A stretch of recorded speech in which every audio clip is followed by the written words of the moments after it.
65 ans, c'est l'âge où on commence à réfléchir, qu'est-ce que je veux devenir? Vous savez, transmettre son entreprise, c'est aussi quelque part la torpeur et la frayeur, je dirais. On a une peur, quelque part. Pourquoi? Est-ce qu'on transmet bien notre entreprise? Est-ce qu'on la transmet à la bonne personne? Et qu'est-ce que je vais devenir, effectivement, une fois que je n'ai plus mon entreprise? Qu'est-ce que je vais dire? Qu'est-ce que je vais faire? Et quand vous prenez les tranches d'âge de 61-65 ans, c'est quand même 1825 entreprises concernées, donc 24%.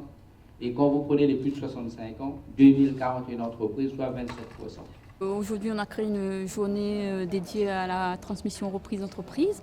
C'est une journée qui est avec des temps très forts, et notamment pour présenter notre nouveau produit CCI Transmission.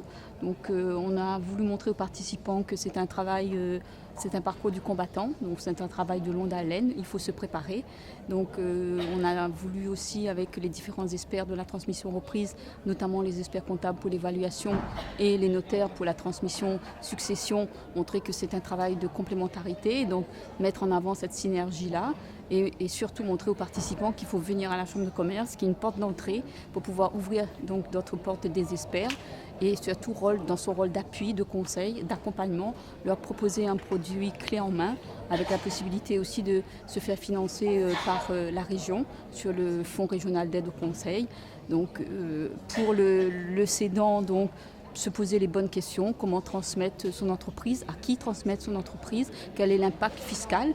Pour le repreneur, quelles sont les règles de gestion à maîtriser et surtout nous, dans cet accompagnement diagnostic, lui proposer aussi un suivi pour voir si tous les indicateurs sont bien mis en place, si les tableaux de bord sont bien compris et surtout s'il y a des réajustements à faire.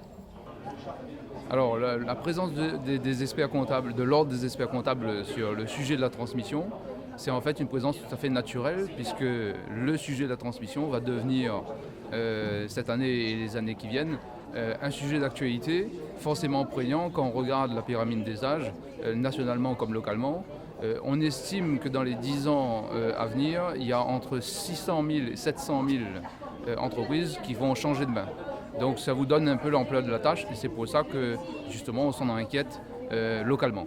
Alors on s'en inquiète localement en mettant en place justement cette charte avec la Chambre de commerce et d'industrie de La Réunion, en collaboration avec les notaires et les experts comptables, parce qu'il s'agit effectivement de préparer nos chefs d'entreprise locaux à cette problématique, les faire prendre conscience dans un premier temps et surtout les faire prendre conscience que ça se prépare bien en amont. On n'attend pas la veille de la session pour se préparer à une session d'entreprise. La Chambre de commerce a demandé l'assistance de la Chambre des notaires pour mettre en place un partenariat avec les experts comptables et la Chambre de commerce visant à faciliter et à assister, aider les entrepreneurs qui souhaitent transmettre leur entreprise. Donc la Chambre de notaires a décidé de signer la charte avec les experts comptables dans le but de mettre en place un partenariat visant à accélérer, à assister les transactions des entrepreneurs. Je suis invitée aujourd'hui pour faire part de mon expérience en tant que salarié ayant repris une entreprise. Donc je viens du secteur médical, j'ai l'opportunité de racheter une société dans le BTP. Donc il y a 3 ans, j'ai racheté la société Technique Spéciale Océan Indien, spécialisée dans la sécurité incendie, qui est basée au port. Et donc c'est une belle opportunité qui m'a été offerte et c'est surtout aujourd'hui une grande aventure humaine.